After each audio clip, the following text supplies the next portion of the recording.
Alright, I think we need to have this talk because my research project is about having something when only this is left, right? There's a house here by accident, but what if the landscape eventually only becomes nature and there's not so many people anymore to help you forward?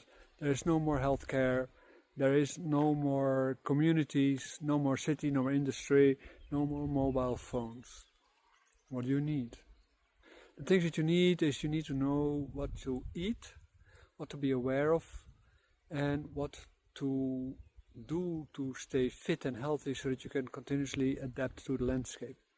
A lot of people think that if they are going through the landscape that will keep them fit. And yes, it will keep you fit, but it also will make you hard and cause you to age faster and therefore also die younger.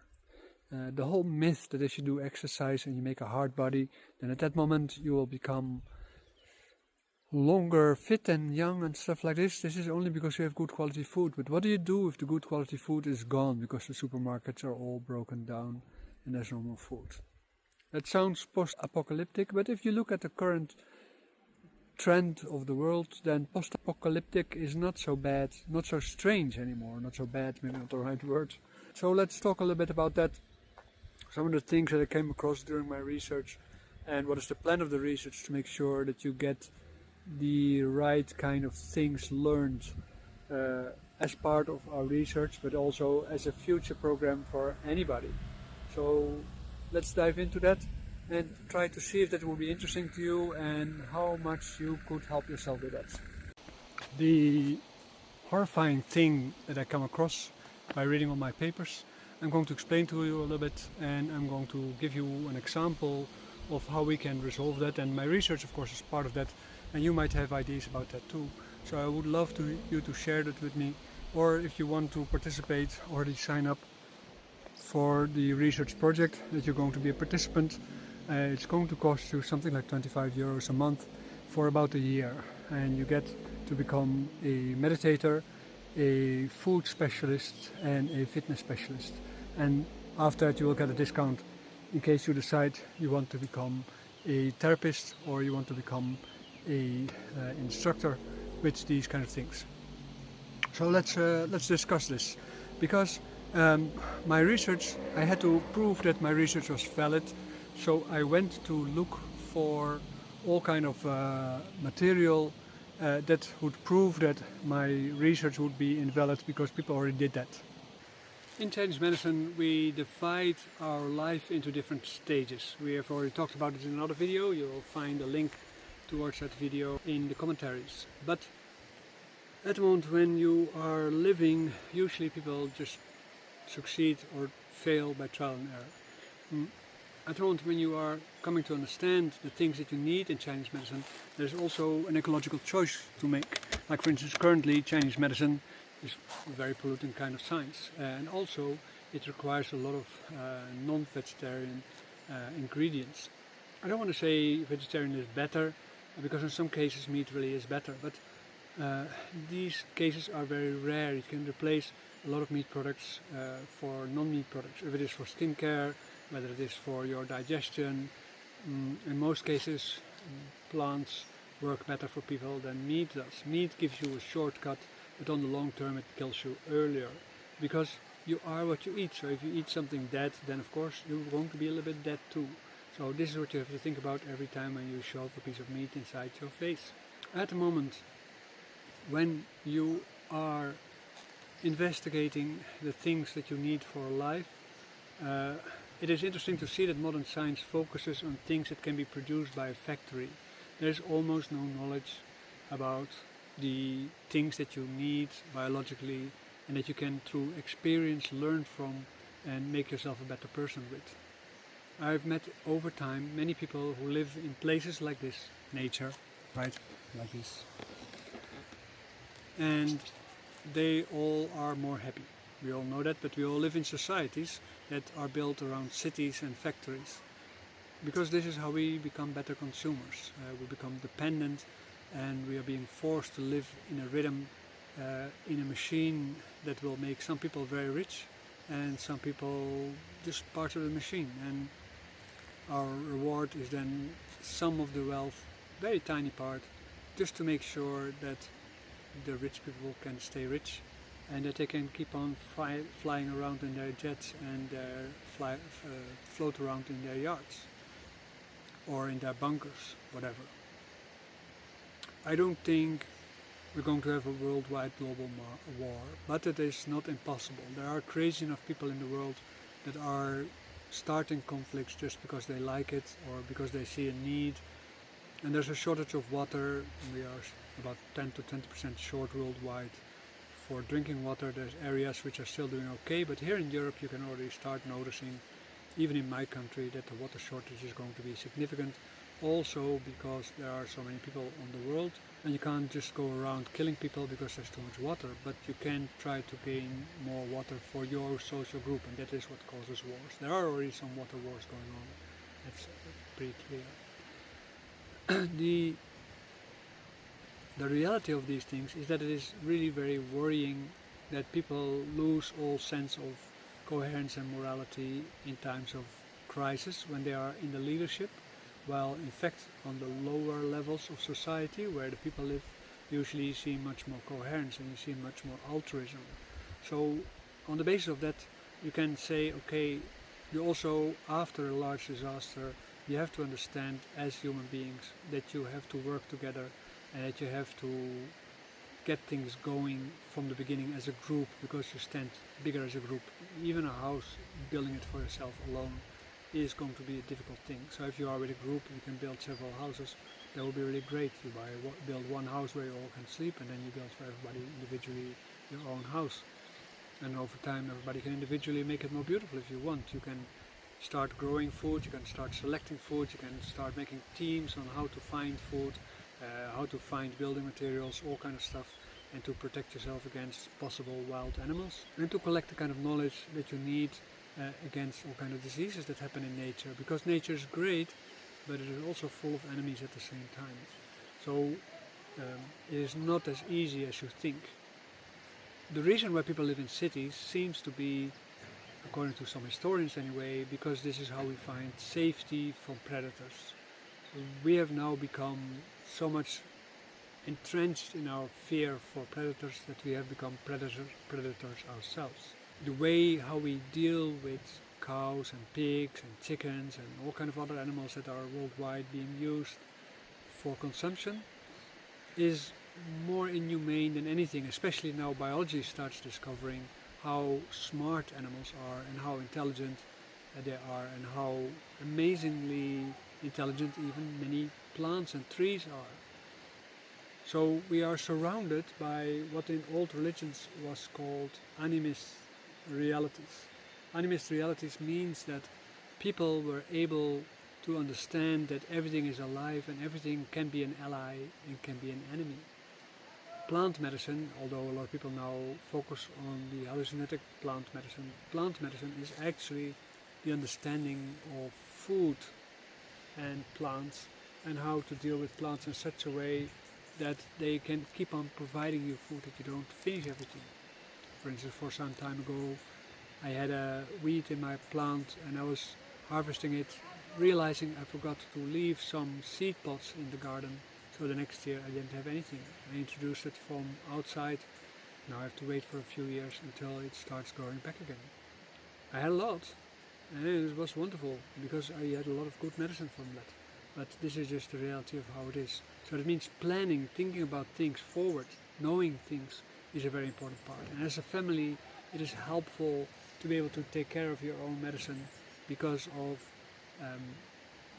knowing what is wrong with you and knowing what you can do to help, because many times you don't need an operation, you don't need complicated medications, you don't need continuous physiotherapeutic stuff. You can do a lot of things yourself, but you have to learn to do this in the right way. Voilà. Voilà. Voilà. Then I found that the state of research into what would happen if everything would fall down is abysmal. I will tell you a few things. First of all, financially, if there's disasters happening, if the money is finished, the help is finished. So it means that in poor countries there will not be any help. In the rich countries, 1 or 2 disasters, maybe yes. 3 disasters, likely already not that much. Very rich countries, they might hold out for a while, but eventually they will fall. They will become like Atlantis, the myth of Atlantis, that will be we. A lot of the world is prone to natural disasters. I'm not even talking about war. I'm not talking about all kind of conflicts that might be happening also as a result of these things. But I'm just talking about the natural disasters. In Europe, with about 200 something, 300 million people living there, over 87 million people are every day at risk to fall into the trap of a disaster. And the question is, if you live in the north or in the south, in the center or in the east or in the west, how much help can you actually expect? And from the research that I've done, all the help that can be expected is only based on the continuation of that what already is. You have to imagine, you live in the Netherlands like I do. My house stands 6 meters under sea level, maybe 7 meters even. So when the dikes break because the seawater rises, which is likely because the permafrost on the North Pole area is already mostly unfrozen, and the methane that comes from there is already so much that it is already more heating the world than we do with our industrial things. So our industrial things don't make much difference. That's why Russia wants to build cities there, and why the United States wants to have Canada and Greenland, because the world is going to be revolving around an ice-free North Pole. You can imagine that all this ice is going to make the water rise, but worse, at this moment there are 2 large ice plates breaking off at Antarctica.